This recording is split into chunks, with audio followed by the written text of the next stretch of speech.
আজ পাঞ্জাব এই ম্যাচ 7 উইকেটে জেতার পর পুরো পয়েন্টস টেবিল বদলে গেল। চেন্নাইয়ের জন্য লাগলো বড় ঝটকা। আজ চেন্নাই এবং পাঞ্জাবের মধ্যে বড় ম্যাচ ছিল, যেই ম্যাচ পাঞ্জাব জিতে পুরো পয়েন্টস টেবিল ওলটপালট হয়ে গেল। আজ আমরা দেখব কোন কোন টিমের লাগলো বড় ঝটকা এবং কোন কোন টিমের জন্য সুখবর এবং কোন টিম আর কোয়ালিফাই করতে পারবে না আইপিএল 2024-এ। আজ আমরা আইপিএল 2024-এর নতুন পয়েন্টস টেবিল দেখে নেব। ভিডিওটি শেষ পর্যন্ত দেখার অনুরোধ রইল। নমস্কার ফ্রেন্ডস, আপনাদের সবাইকে আরও একবার স্বাগত জানাই আমার ক্রিকেট বাংলা ধামাল ইউটিউব চ্যানেলে। আপনারা যদি আমাদের চ্যানেলে নতুন হয়ে থাকেন তাহলে প্লিজ চ্যানেলটাকে সাবস্ক্রাইব করে রাখুন প্রতিদিন ক্রিকেটের লেটেস্ট খবর এবং পয়েন্টস টেবিল ও কলকাতা টিমের খবর পাওয়ার জন্য। ভিডিওটি শুরু করা যাক। নম্বর 10-এ রয়্যাল চ্যালেঞ্জার্স ব্যাঙ্গালোর। পয়েন্টস টেবিলে শেষে থাকা এই দল লাস্ট ম্যাচে তুফানি আন্দাজে জেতে। আরসিবি মোট 10 ম্যাচ খেলেছে, যার মধ্যে 3 ম্যাচ জিতেছে এবং 7 ম্যাচ হেরে পয়েন্ট 6। আরসিবিকে বাকি সবকটা ম্যাচ জিততে হবে এবং যারা পয়েন্টস টেবিলের ওপর দিকে আছে, যদি এরা বেশিরভাগ ম্যাচ জেতে তবে হয়তো আরসিবির পয়েন্টস টেবিলে যাওয়ার চান্স রয়েছে।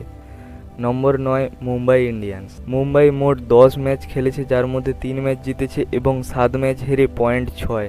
মুম্বাইয়েরও 4 ম্যাচ বাকি আছে। কোয়ালিফাই করতে গেলে সবকটা ম্যাচ জিততে হবে এবং অন্য টিমেদের ওপর নির্ভর করতে হবে। Number 8 Gujarat Titans. গুজরাট মোট 10 ম্যাচ খেলেছে, যার মধ্যে 4 ম্যাচ জিতেছে এবং 6 ম্যাচ হেরে পয়েন্ট 8। গুজরাটের জন্য কঠিন অবস্থা হচ্ছে পরপর।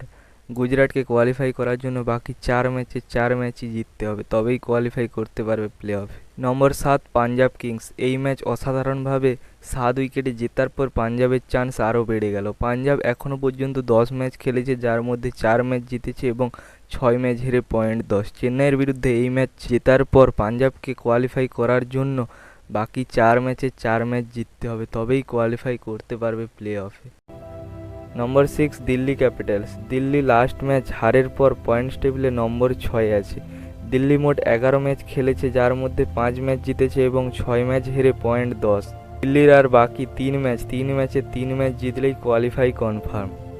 নম্বর 5 সানরাইজার্স হায়দ্রাবাদ। এখনও পর্যন্ত 9 ম্যাচ খেলেছে, যার মধ্যে 5 ম্যাচ জিতেছে এবং 4 ম্যাচ হেরে পয়েন্ট 10। কোয়ালিফাই করার জন্য এসআরএইচকে বাকি 5 ম্যাচে 3 ম্যাচ জিততে হবে, তবেই কোয়ালিফাই করতে পারবে প্লে অফে। Number 4 Chennai Super Kings. এই ম্যাচ পাঞ্জাবের কাছে হারের পর কিছুটা পিছিয়ে পড়ল চেন্নাই। চেন্নাই মোট 10 ম্যাচ খেলেছে, যার মধ্যে 5 ম্যাচ জিতেছে এবং 5 ম্যাচ হেরে পয়েন্ট 10। এখনও তেমন কিছু ক্ষতি হয়নি চেন্নাইয়ের। চেন্নাইকে কোয়ালিফাই করার জন্য বাকি 4 ম্যাচে 3 ম্যাচ জিততে হবে, তবেই কোয়ালিফাই করতে পারবে প্লে অফে। নম্বর 3 লখনৌ সুপার জায়ান্টস।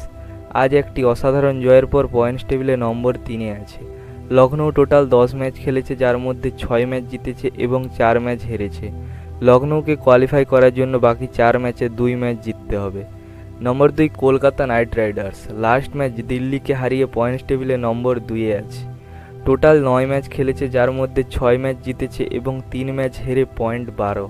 কলকাতাকে কোয়ালিফাই করার জন্য বাকি 5 ম্যাচে 2 ম্যাচ জিততে হবে এবং তার পাশাপাশি টার্গেট রাখতে হবে নম্বর 1 অথবা নম্বর 2-এ ফিনিশ করার জন্য।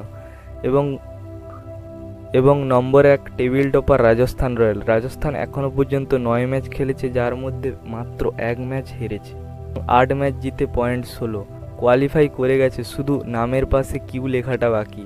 আপনাদের কি মনে হয় কোন 4 টিম কোয়ালিফাই করতে চলেছে প্লে অফে? নিচে কমেন্ট করুন। ভিডিও ভালো লাগলে একটি লাইক করে যাবেন। চ্যানেলে নতুন হয়ে থাকলে চ্যানেলটিকে সাবস্ক্রাইব করে নোটিফিকেশান বেল অন করে রাখুন এই ধরনের ক্রিকেট রিলেটেড ভিডিও এবং পয়েন্টস টেবিল ও কেকেআর আপডেটস সবার প্রথমে পাওয়ার জন্য।